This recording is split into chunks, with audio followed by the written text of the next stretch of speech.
Shalom, peuple de Dieu. J'espère que vous allez très, très, très bien. Moi, je suis très bien.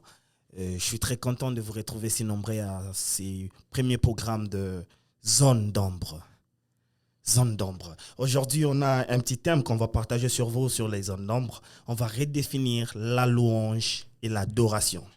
Et pour cela, on a reçu pour vous un pasteur qui nous vient de Gatineau, qui est comme responsable de l'église, le béni de l'Éternel. Et c'est avec lui qu'on va passer des très bons moments.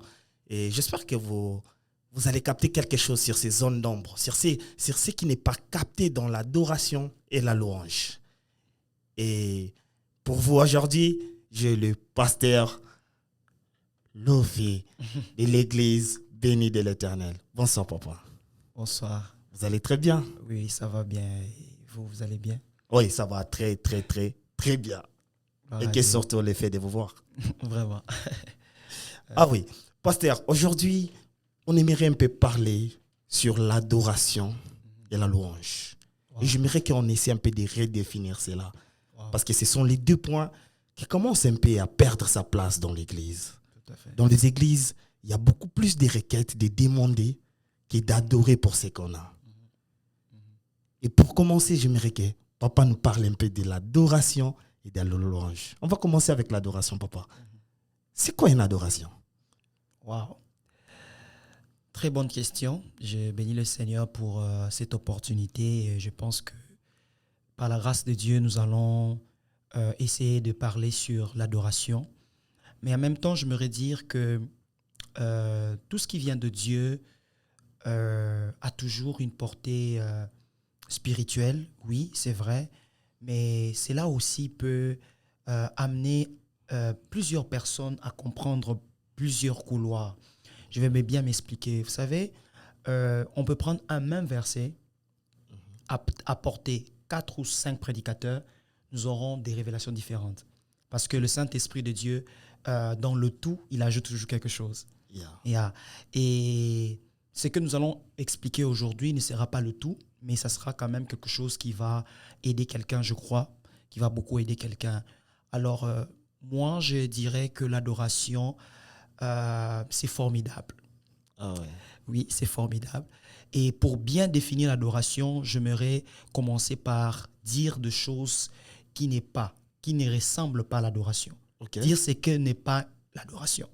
Okay. Au lieu de dire ce que est l'adoration, je préfère commencer par ce que n'est pas l'adoration. Okay. Pour bien saisir un peu le concept. L'adoration n'est pas les belles paroles. Ah ouais. Oui, l'adoration n'est pas les belles paroles. Okay. Sinon, si l'adoration était des belles paroles, Marc chapitre 5, le fou de Gadara, l'histoire du fou de Gadara, alors que Christ va menacer le démon qui était les esprits impurs qui étaient dans ces fous, la Bible déclare que les esprits vont dire, ou les esprits impurs vont dire à Christ, ne nous tourmente pas, fils du Très-Haut. Mm-hmm. Ils ont reconnu, ils ont dit de belles paroles, ils ont dit qu'il est le fils du Très-Haut. Ne nous tourmente pas. Pourtant, ce n'était pas des esprits purs, c'était des esprits impurs. Okay. Donc, l'adoration n'est pas des bonnes paroles d'abord. L'adoration n'est pas les chants. Okay.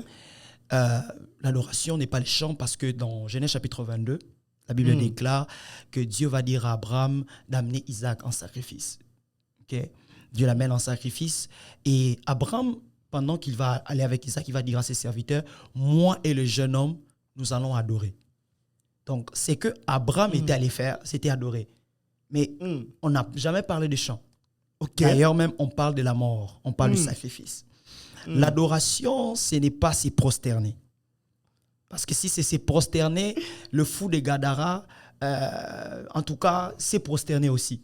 Mais ce qui l'a amené à se prosterner, ce n'était pas la reconnaissance de Dieu, c'était les esprits impurs qui n'ont pas toléré le pouvoir de Christ sur leur terre. Ah, ok. L'adoration, ce n'est pas aussi servir seulement. L'adoration va au-delà de tout cela. L'adoration, c'est d'abord être, c'est devenir, c'est exister, mais en Dieu, en Christ. L'adoration, c'est un état, c'est une action, et l'adoration, c'est s'abandonner. L'adoration, c'est comment je peux dire, un engagement qu'on a envers Dieu. Wow. J'aimerais encore mieux l'éclaircir parce que la Bible déclare, vous tous qui êtes, comment je peux dire, 1 Corinthiens 3, 18 est en train de dire, tous, visage découvert, contemplés, comme dans un miroir, et nous sommes transformés à la même image de gloire en gloire. C'est-à-dire que quand nous contemplons l'Éternel, nous sommes transformés à son image.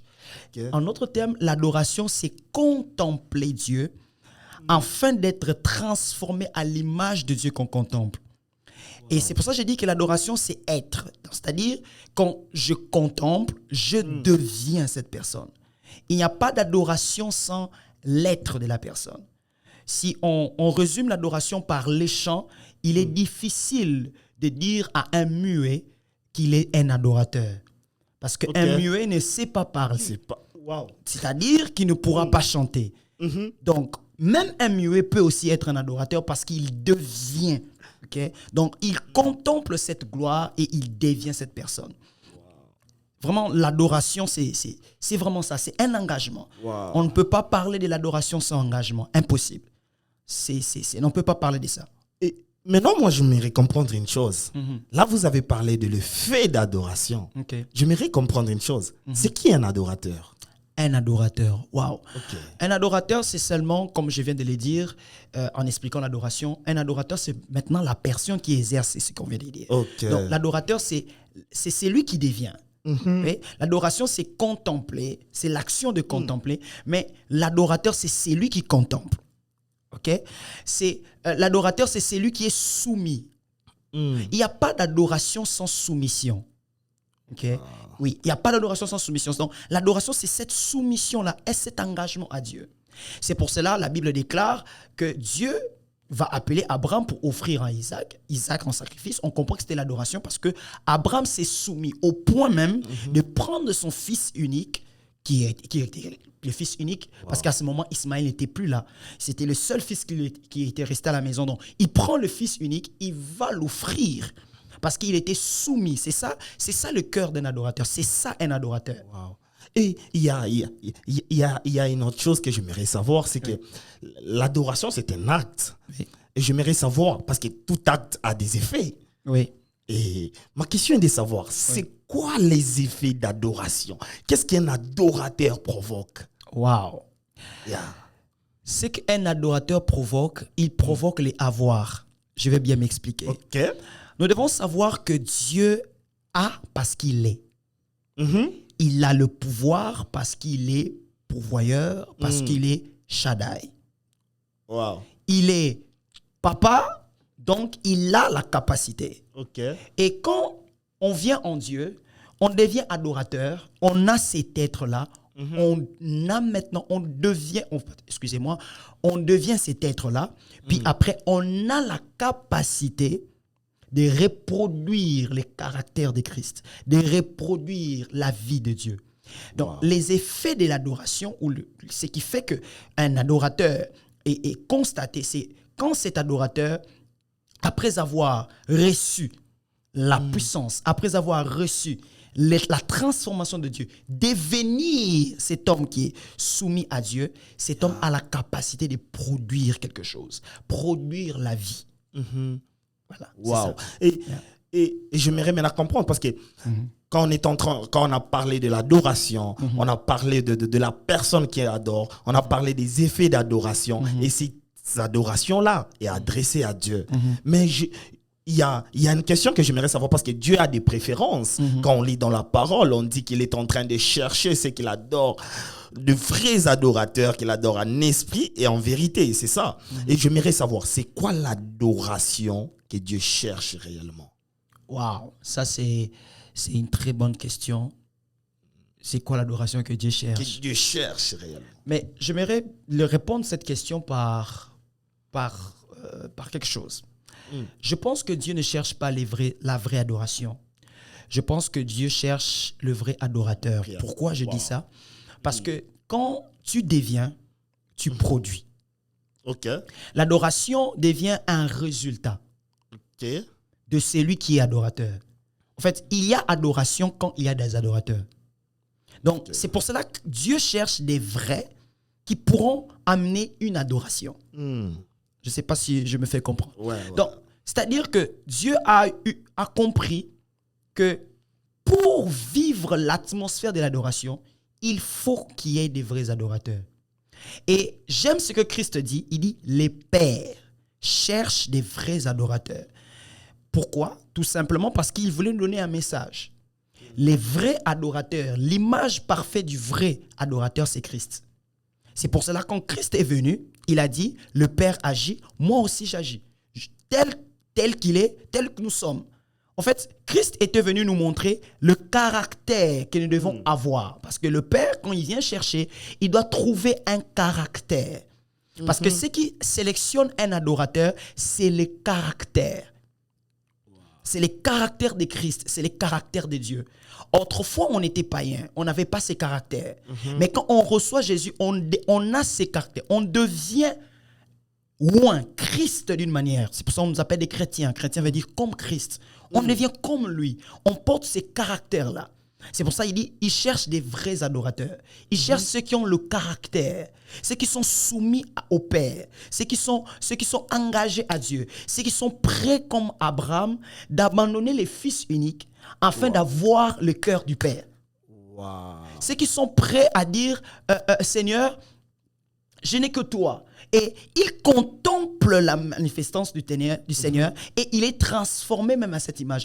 Vous savez, des fois, quand on parle de l'adoration, on a l'impression de dire, voilà Seigneur, tu es merveilleux, tu es grand, tu es tout puissant. Seigneur, tu es vraiment fort, sans même réaliser ces choses. L'adoration, ce n'est pas seulement de dire de choses, mais l'adoration, c'est contempler ces choses au point que ces choses deviennent vie. C'est pour ça qu'il dit, il cherche des vrais adorateurs qui adorent le Père en esprit et en vérité. La vérité, tu ne le prends pas ailleurs. La vérité, c'est déjà dans l'intérieur. En fait, quand tu adores l'Éternel, c'est la vérité qui sort de ce que tu connais, la vérité, la vie que tu as de Christ en toi. C'est ce qui produit un vrai adorateur, ce qui produit une belle et une bonne adoration. La vie de Dieu qui est en toi. Waouh. Ça, c'est réellement des zones d'ombre qu'on cherche dans l'adoration. Comme le sous-thème est en train de le dire, qu'on va redéfinir l'adoration et la louange. Il y a une partie, c'est la louange. J'aimerais d'abord savoir, est-ce qu'il y a-t-il une différence entre la louange et l'adoration? Oui, il y a une différence entre la louange et l'adoration, tout simplement parce que la louange n'est pas l'adoration n'est pas la louange. Là, c'est d'une manière simple. C'est correct. Mais aussi, c'est que l'adoration a une particularité que la louange n'a pas. Et la louange a aussi une particularité que l'adoration n'a pas. C'est ce qui marque vraiment cette différence. Et aussi, quand on lit les Écritures, on comprend que tout le monde peut louer, mais tout le monde ne peut pas adorer. Ok. Oui, tout le monde peut louer. C'est pour ça qu'on dit tout ce qui respire loue l'Éternel. Parce que la louange est donnée à tout être qui respire. Tout celui qui a la vie peut adorer, peut louer plutôt le Seigneur. Mais l'adoration, comme j'ai dit, c'est devenir. C'est une adhésion. C'est une acceptation vers Dieu. Vous voyez, c'est ça la différence. Oui. Et maintenant, j'aimerais aussi savoir, de la même façon avec l'adoration, l'adoration a des effets que ça donne. La louange aussi doit avoir des effets parce que c'est un acte. C'est quoi les effets de la louange? C'est vrai que cette question peut sembler être facile à le dire, à s'expliquer, mais quand on essaie un peu d'entrer en profondeur, on comprend que ça devient un peu très subtil, les effets de la louange. Mais il y a une chose que je connais, et je suis sûr, il est écrit même dans la Bible. Il est dit dans le livre de Psaume, il siège au milieu de louanges de son peuple. C'est-à-dire que quand son peuple loue, l'Éternel siège. Je t'amène dans Acte 16, la Bible déclare Paul et Silas, parce que Silas était prophète, Paul était apôtre. Ils arrivent dans une ville, on les arrête. C'est lui qui écrit le livre des Actes, c'est Luc. les disciples de Jésus. C'est vrai qu'il n'était pas avec Christ, mais il a quand même écouté ce que Paul a enseigné, il a écouté ce qu'il a appris, il a fait des recherches. Et c'est lui qui écrit les livres de Luc, de Actes et Luc. Ok. Alors, Luc nous explique dans le livre des Actes qu'ils arrivent quelque part, Paul et Silas seront arrêtés parce qu'il a prié il a délivré une femme qui avait l'esprit, et voilà, les hommes n'étaient pas d'accord, ils ont mis en prison. Paul et Silas bloqués. On dit que Paul et Silas étaient dans la prison intérieure. Pour ceux qui font de recherche, ils comprennent que la prison intérieure n'est pas une prison ordinaire.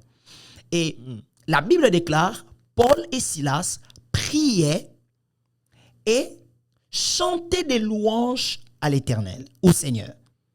Ils faisaient deux choses. La première des choses, ils priaient, mais la deuxième des choses, ils louaient. Or, la Bible déclare, il siège au milieu de louanges de son peuple. Et vous allez, quand vous lisez la parole de Dieu, vous allez constater que la prison, pas seulement la pièce, mais toute la prison a été ébranlée. Au point que le geôlier s'est demandé, mais qu'est-ce qui se passe? On dit que toutes les portes des prisons étaient ébranlées. Et tout le monde avait la capacité de sortir. Parce que la présence de Dieu était tellement palpable. Les effets de la louange, c'est la présence de Dieu, le siège de Dieu. En fait, Dieu se sent obligé de placer son siège là.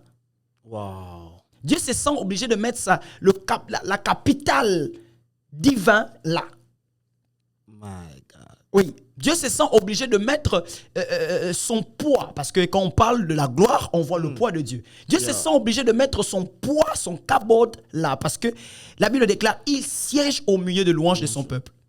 Wow. Maintenant, il y a encore une nuance. Parce que la Bible déclare, il siège au milieu de louanges de son peuple. Il faut d'abord être son peuple. Là, maintenant, on a besoin de l'adoration. Parce que quand on est adorateur, on devient son peuple. On devient ses enfants. Et maintenant, quand un enfant de Dieu, quand un peuple de Dieu loue, il y a les effets de la louange qu'on appelle le siège de Dieu. Waouh, Oui. Waouh, ces zones d'ombre est tellement fort. est tellement fort. Il y a une chose que j'étais en train de me demander moi-même. J'étais en train de me poser des questions sur l'Église. Okay. Sur l'Église, qui est surtout ici aux États-Unis, au Canada, qui est surtout à ceux qui sont à l'extérieur, que ce soit même en Afrique, partout au monde. J'aimerais savoir, est-ce que vous trouvez réellement que l'adoration a toujours sa place? Ou l'adoration commence à perdre sa place? Vous trouvez aussi de la même manière que la louange a toujours sa place? Ou la louange a commencé à perdre sa place? Parce que quand vous parlez des adorateurs, je vois vraiment des chrétiens convertis qui connaissent réellement les seigneurs. Parce que pour adorer la personne, tu dois avoir la connaissance de la personne. Yeah. Tu dois voir quelque chose de la personne. Comme Shadrach et Meshach dans la fourneuse. Ils avaient la connaissance de leur Dieu. Yeah. C'est pourquoi ils ont refusé d'adorer d'autres dieux. Ils ont accepté d'être brûlés. Malgré qu'ils n'étaient pas brûlés par miracle. Mais ils ont accepté quand même dans les tenter. Parce qu'ils avaient une connaissance de Dieu. Est-ce que vous trouvez que l'adoration a sa place dans l'Église de nos jours? C'est une question, je dois avouer, c'est pas facile à répondre parce que je dois préciser que tout ce que nous sommes en train de vivre aujourd'hui à l'Église, pour moi, c'est en lisant la Bible, pour tout chrétien, ça ne peut pas nous étonner. Parce que Christ nous a dit à la fin de temps, voilà ce qui va arriver. Et tout ce qu'il y a comme désordre, tout ce qu'il y a comme, en tout cas, distraction, si on peut le dire comme ça, en tout cas, Christ nous l'a déjà dit. Okay. Alors, si je dois revenir à la question, est-ce que l'adoration trouve sa place? Je dirais en même temps oui, je dirais en même temps non. Pourquoi? Parce que le concept de l'adoration n'est pas bien expliqué. Pas toujours bien expliqué. Parce que nous venons deux fois dans pas des églises, mais dans des explications où on nous dit que, en fait, on a constaté, on a vu nos parents, on a vu nos frères, on a vu ceux qui étaient avant nous.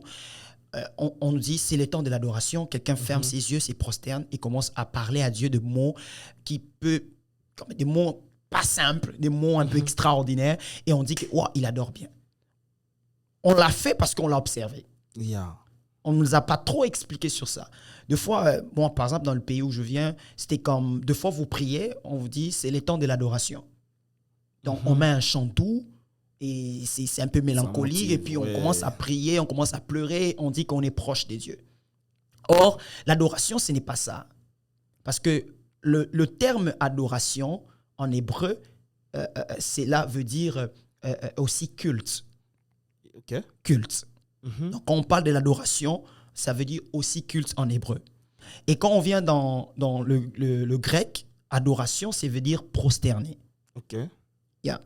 Alors, quand on a ces deux concepts-là, le culte et c'est prosterner, on va aller dans Romains, si vous permettez de lire. Oui. Romains 12, le verset 1er, la Bible déclare « Je vous exhorte donc, frères et sœurs », Romains 12, verset 1er, « Je vous exhorte donc, frères et sœurs, par les compassions de Dieu, à offrir votre corps comme un sacrifice vivant, saint, agréable à Dieu, ce qui sera votre part un culte raisonnable. » C'est qui sera votre part un culte raisonnable. Si on garde le concept de l'adoration est aussi un culte, donc c'est qui sera pour vous comme une adoration raisonnable. Ah oui. Donc on peut comprendre que l'adoration quitte vraiment le fait d'un sujet de prière. L'adoration va dans un système, dans un mode de vie. C'est pour ça que je dis l'adoration ou l'adorateur doit devenir. L'adoration, c'est l'action de celui qui est adorateur. Donc ça dit l'adorateur, c'est lui qui devient. Donc c'est-à-dire que quand je viens dans le culte, même mon offrande, c'est une adoration. Même mon amen, c'est une adoration. Même le fait que j'écoute le Seigneur. En fait, ma manière de faire le culte. Aujourd'hui, on a des chrétiens qui disent que aujourd'hui, la chorale n'était pas assez performant. Le pasteur n'était pas à la hauteur. Aujourd'hui, c'était plate. Mais moi, je vais poser la question, est-ce que tu es un adorateur? Parce qu'un adorateur vient faire le culte. Il donne de l'énergie. C'est que tu apportes, la vie que tu apportes peut changer l'atmosphère du culte. Wow. Ce n'est pas au pasteur, ce n'est pas au chant d'apporter l'atmosphère du culte. C'est à tout le monde. C'est pour ça qu'on dit pierre vivante. C'est Pierre qui le dit. Approchons-nous des pierres vivantes pour former une maison solide. Donc, chaque personne est une pierre qui vit. Et ensemble, nous bâtissons une maison solide. Donc, c'est-à-dire que quand je viens dans l'église, je viens comme un adorateur. Donc, tout ce qui se passe, c'est de l'adoration. Wow. C'est de l'adoration. Wow. Donc, c'est-à-dire qu'à l'église, le concept de l'adoration n'est pas deux fois expliqué. Ce qui fait qu'on peut dire que l'adoration perd sa place. Mais par la grâce de Dieu, comme la Bible déclare, Dieu va dire à Élie, il y a 7000 autres. Donc, je crois certainement dans d'autres églises aussi, ou dans d'autres lieux, on explique quand même ces concepts. Pour dire, c'est pour ça que je suis un peu départagé. Je dis oui et je dis non. Donc, l'adoration ne perd pas trop sa place parce qu'il y a des gens qui comprennent jusqu'aujourd'hui ces concepts. Mais il y a aussi des gens qui doivent aussi essayer d'un peu d'expliquer, de faire comprendre à quelqu'un que l'adoration n'est pas un sujet de prière, s'il vous plaît. L'adoration n'est pas un sujet de prière. L'adoration n'est pas un sujet de prière. Abraham est allé offrir Isaac, pas parce qu'il devait louer. Non, il est allé tuer son fils. Donc, ce n'est pas un sujet de prière. C'est toute action que tu fais. Étant enfant de Dieu, étant celui qui est devenu quelqu'un. Waouh. C'est tellement fort, c'est tellement intéressant, ça donne envie de continuer. Oui, mais il y a une chose aussi, excusez-moi, je n'ai pas pu répondre sur la louange. Ah oui? Oui, parce que vous avez posé sur la louange et l'adoration. La louange, par contre, il y a aussi un problème que nous avons à l'église. La louange, c'est vrai parce que par l'étymologie ou par la racine de mot de la louange, c'est la louange, ça veut simplement dire exalter, donner des éloges, apprécier, exprimer. C'est pour cela la louange est toujours liée à la joie.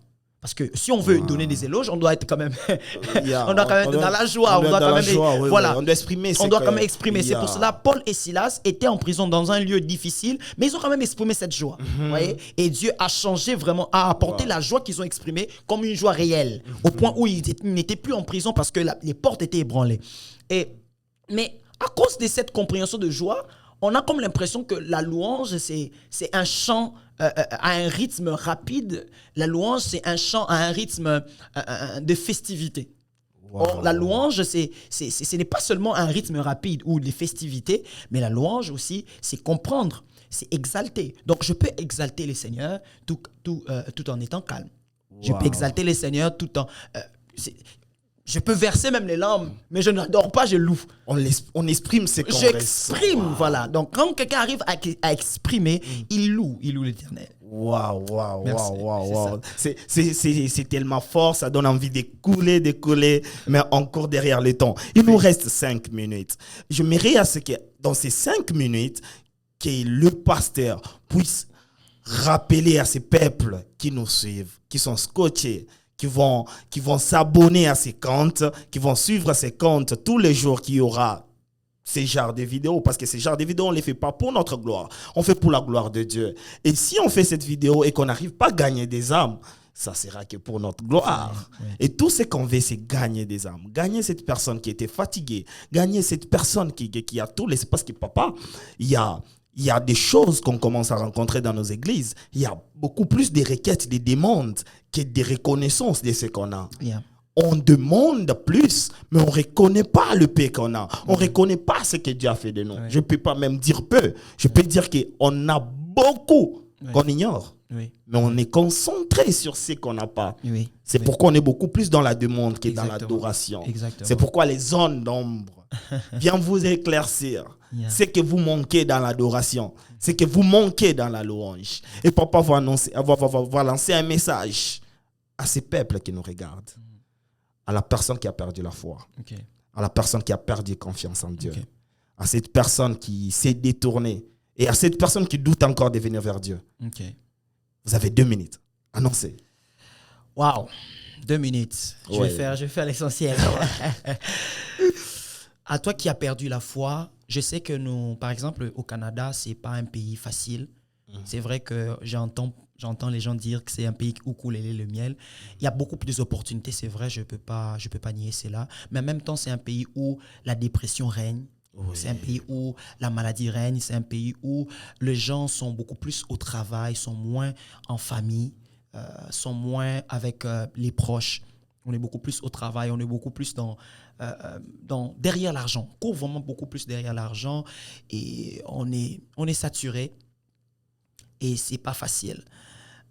Surtout la dépression, l'anxiété et tout comme ça. Ouais, donc, j'aimerais parler à tous ceux-là qui traversent de temps difficiles, traversent de moments très compliqués. J'aimerais vous dire que Dieu est là. Et ces thèmes sur l'adoration, ça veut simplement te dire, viens en Jésus. Mm-hmm. Personne ne peut s'appeler un adorateur s'il n'est pas d'abord fils de Dieu. Mm-hmm. Être adorateur, c'est devenir fils de Dieu. Et la Bible déclare que le monde attend avec ardent désir la révélation des fils de Dieu. En d'autres termes, la révélation des adorateurs. La révélation des enrôlés.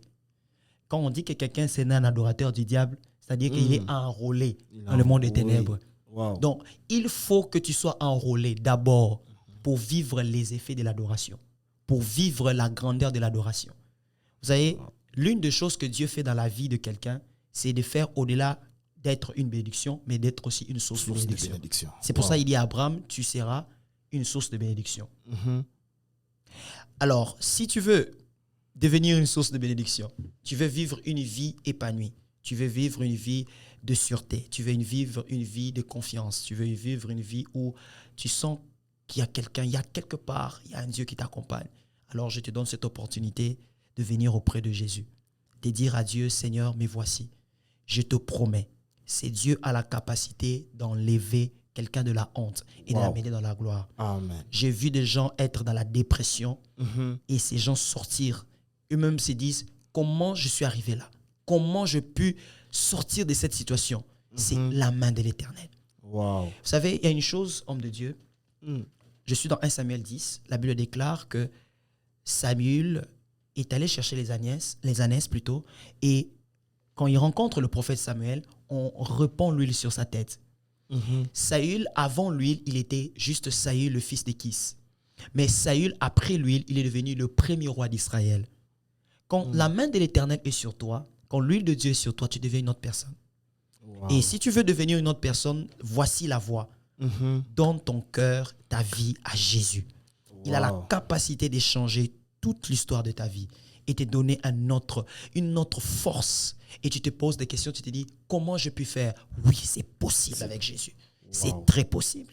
Waouh, waouh, waouh, waouh, waouh. À toi qui as écouté ces messages, à toi qui étais scotché à suivre ces petits messages, que Dieu te fasse du bien et que tu viennes devant Dieu et que tu viennes auprès de Dieu. À toi qui avais perdu la route, tu avais perdu confiance, je te rappelle que Dieu a besoin de toi. C'était votre programme, Les Zones d'Ombre. On dit merci à notre Père de nous avoir, d'avoir accepté notre invitation et de nous avoir donné ce privilège de passer ces bons moments avec vous. Merci, c'est Vraiment, moi nous qui vous sommes remercie. contents et honorés de votre présence. Merci. Et je te donne rendez-vous plusieurs fois. Il y aura des vidéos comme ça qui vont te permettre à toi de découvrir des zones d'ombre dans la foi que tu as.